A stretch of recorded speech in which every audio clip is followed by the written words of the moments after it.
Okay.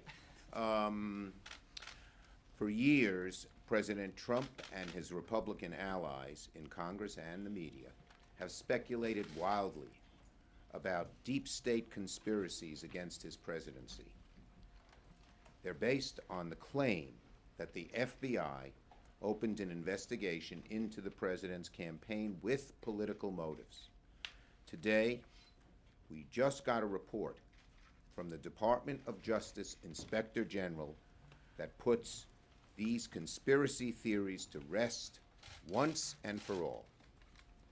This report conclusively debunks the baseless conspiracy that the investigation into Mr. Trump's campaign and its ties to Russia originated with political bias. Let me repeat so that all of those conspiracy theorists out there hear it.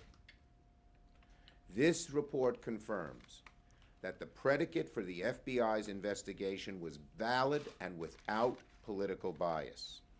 In fact, the report quotes the FBI Deputy General Counsel as saying, quote, "The FBI would have been derelict in our responsibility had we not opened the case." I'm sure my Republican friends will do their level best to reject the report's conclusion.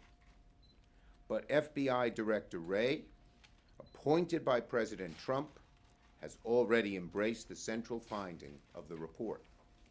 Asked whether he thought the FBI unfairly targeted the Trump campaign, Director Wray said, "I do not." I'm sure some of my Republican friends will, given their MO, I'm sure some of my Republican friends will question the integrity of the report's author, Inspector General Horowitz. But it's ironic that the very same people who question the IG report today, like Attorney General Barr, Chairman Graham, have praised the Inspector General in the past. AG Barr said last week, Horowitz is, quote, "a fiercely independent and superb investigator." And Attorney General Barr ought to accept this fiercely independent and superb investigator's conclusions. Chairman Graham, earlier this year, wrote that, quote, "he has the utmost confidence in his integrity, fairness, and impartiality." Senator Graham ought not, because the IG issued a report whose conclusions he doesn't like, ought to not question what he upheld last week, the integrity, fairness, and impartiality of Inspector General Horowitz. The bottom line is clear. The IG report, written by someone who Republicans repeatedly praised, embraced by the Trump-appointed FBI director, shows there is no bias for the president's absurd claim that the investigation into his campaign was a hoax or a conspiracy against him. Now, this report comes at an important time. Republicans on both sides of the Capitol have engaged in a new defense of the president, this time developed by Vladimir Putin, that Ukraine, not Putin, interfered in the 2016 elections.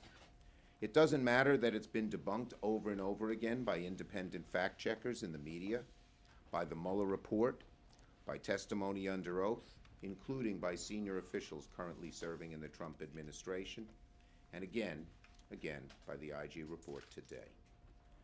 The president's defenders have repeated this conspiracy anyway, including, shamefully, several of my colleagues in the Senate. In an effort to protect the president at all costs, the grand old party in the Senate has become the conspiracy caucus. One conspiracy theory after another, none of them with basis in fact. It's no laughing matter. These conspiracies are not harmless. They are sinister, they are insidious, they damage our democracy. The president has spent 3 years undermining the credibility and faith in our law enforcement and in our intelligence community. And he has forced the DOJ to use resources on those conspiracies instead of fighting the opioid epidemic, countering Chinese intellectual property theft and cyber operations, or countering Russian aggression. the DOJ, at the behest of Attorney General Barr, was sent on this wild goose chase. When Republicans in the Senate repeat the falsehood invented by Putin's intelligence services that Ukraine interfered in the 2016 elections, it helps deflect blame from Putin and drives a wedge between the United States and Ukraine, one of Putin's top goals. The fact that Senate Republicans are willing to put wild wind into the sails of these baseless conspiracy theories is beyond alarming. It hurts our country. It hurts our country. The IG report today, which roundly debunks one of the president's wild theories, should serve as a wake-up call to the Republican members of the Conspiracy Caucus.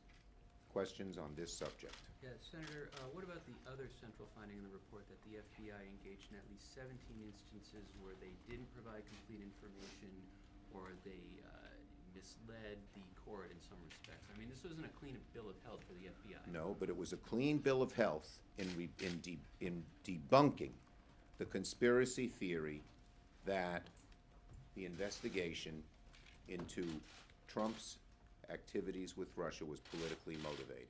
That is the main finding of the report, and that is what I am addressing. Are you troubled by that? Yes. Can you talk about, are you concerned that Durham is continuing to investigate? He clearly disagrees with Horowitz, had a statement today, as well as the Attorney General's statement. You know, when Attorney General Barr picked Durham, I was skeptical, because Attorney General Barr has proven to be a mouthpiece for President Trump and his wrongdoing, not a enforced rule of law Attorney General. And Durham's statement today confirms it. If Durham were so non-political, he never would have issued that statement. Is there any legislation that you would consider based on this report today? Not at the moment. Okay. Can I ask you about impeachment and just the... One question. The hearing is obviously happening today. They seem to be going very quickly. They could vote as soon as next week.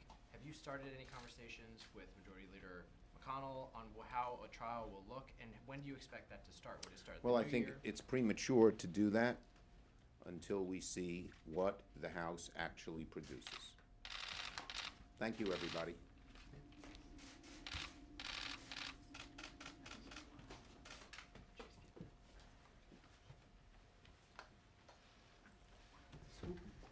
Yeah, guys, that's a scoop. Everybody must credit that one. Credit you, Frank.